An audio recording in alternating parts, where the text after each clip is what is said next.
Okay, this is a AT250 that we're going to do some troubleshooting.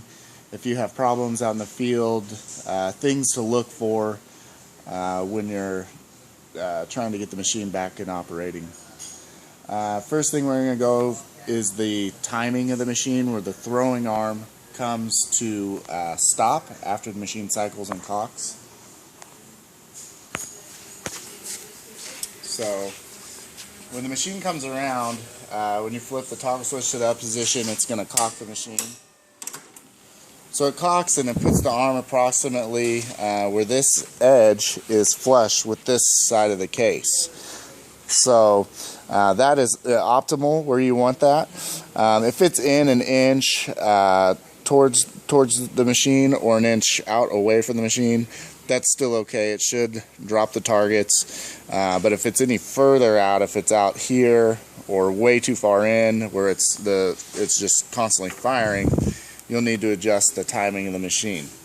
So I'll just show you how to adjust the timing of the machine. We'll just go ahead and put the machine in the semi-decock position.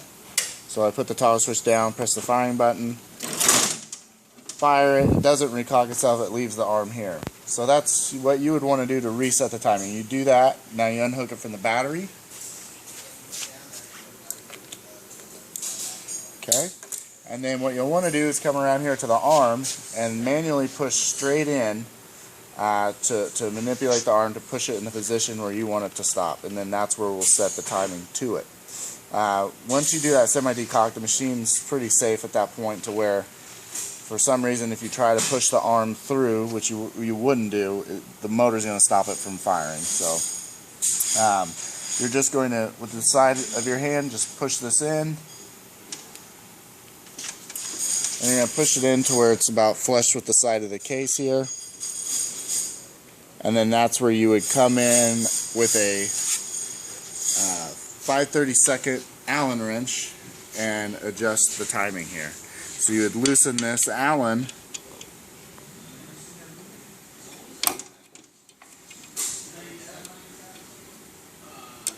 and then you'll be able to move the set collar here with this half moon cut out to where the roller drops into that little half moon. So once you hear it drop into that little half moon, then you want to tighten it from there. And that's going to reset the timing to the approximate position. They very rarely change the timing, but sometimes if you have an older machine, there's a little spring inside the switch that can wear and may cause your timing to change. So that would be one thing to look for if your machine's not cocking right and the target would be dropping and falling off the arm if it's not in the correct position. Or if it's going too far forward, the target would actually land on this part of the throwing arm as it goes under. So that's why you need it to about this position right here. The next thing we'll go over is the advancement of the carousel. Sometimes the carousel will not advance far enough, or this ratcheting arm won't extend far enough to grab a peg. There is one thing to look for if this ratcheting arm is not reaching all the way to this point to grab this cog. So come over here. I'm going to semi-decock, hook the machine up with power.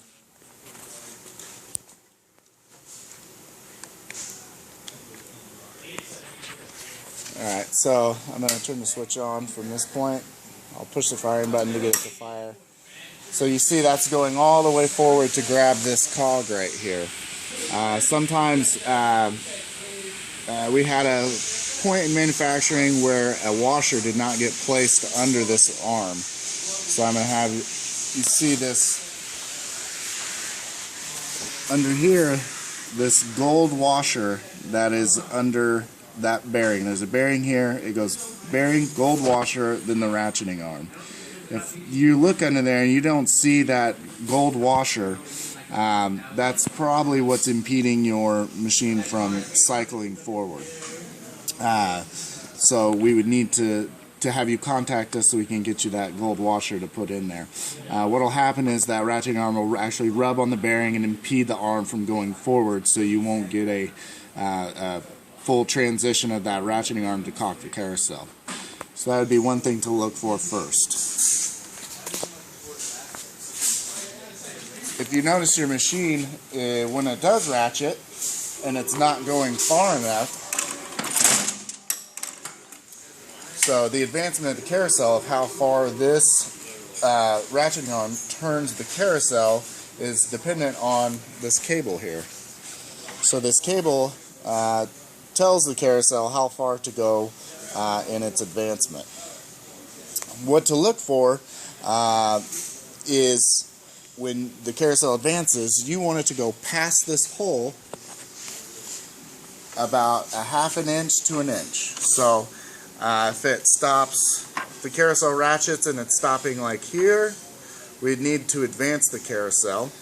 So optimal position, we would like it to be about a half inch to an inch. So this back column of that carousel would be about a half inch to an inch past this part of the top plate.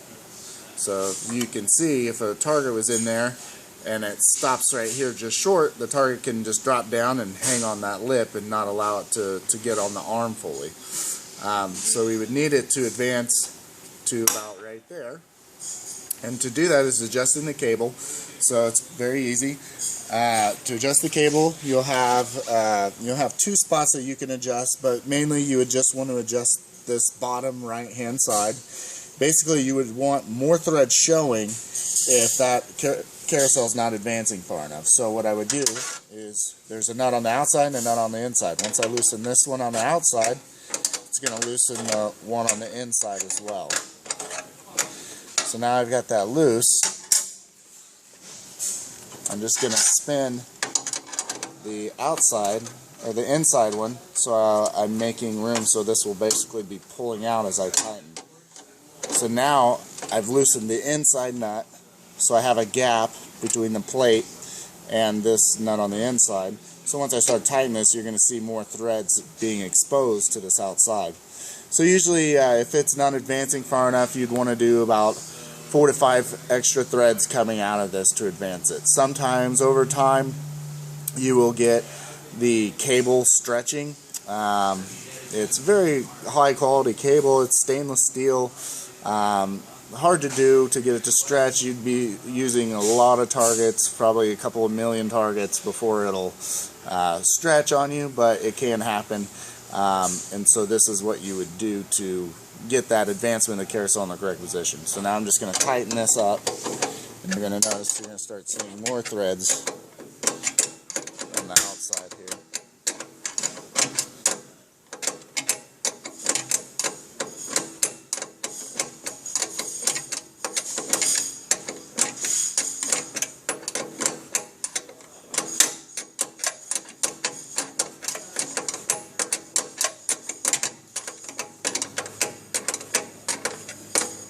Okay, so I've got about 4 or 5 more threads showing, and since this machine was already in an optimal position of going about a half inch past the hole, when I cycle it now it's going to go a little bit further, but I don't think that'll be a problem on the machine for this instance.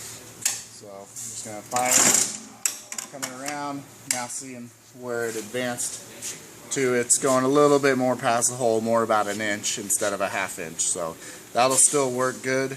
So just notice your advancement of that carousel, where it's at in the timing of it. So other than that, with these machines, maintenance wise, making sure if you're getting targets, 2 of them drop onto the arm, more than likely that's your rollers. You should never have to adjust the set point where the rollers are at, but maybe the spring tension of how much force is being pushed on them. Or check your nylocks here. If you take this spring off and it's rough It's not moving very well. These should move very freely. Just barely loosen this nylock, give it some loosen the tension on it to free it up. Over time, metals can expand and contract and can put a little bit more pressure there, causing it to impede its float on there. Loosen that up just a little tiny bit does a lot. So if you notice you're getting double dropped on targets, look for that. Make sure it's loose and free on both rollers. And then the other thing is making sure that it spins too. Same thing. If it's being impeded, feels rough, just loosen that just barely to get that loosened up. You shouldn't oil, no WD-40 on any of the components on the machine. WD-40 is an oil derivative, and it can collect clay dust like crazy, and then it causes a gumming. So basically you have tar starting to build up. Clay pitch is oil-based tar, so it will just be all gummy. So if you use any kind of lubricant to want to clean your machine, use a dry lube, something that doesn't leave an oil residue.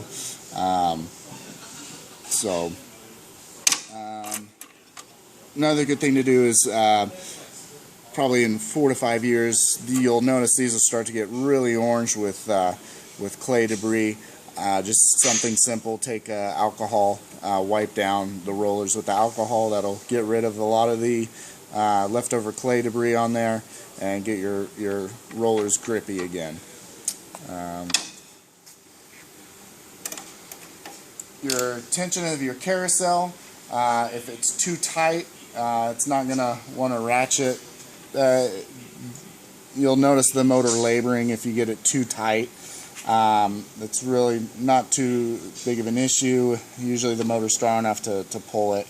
But if this is too loose, where this carousel is floppy, you don't want that. You want to have slight friction on it where you can just run it through. I'm not pushing too hard, but it's not too tight and it's not too loose. So you just want some light friction on this carousel if you ever loosen or take this off to clean it or anything like that. Other than that, those are the things to look for if you're troubleshooting a 250. Give us a call, contact us if you cannot figure out what's going on. We definitely can help you. See you next time.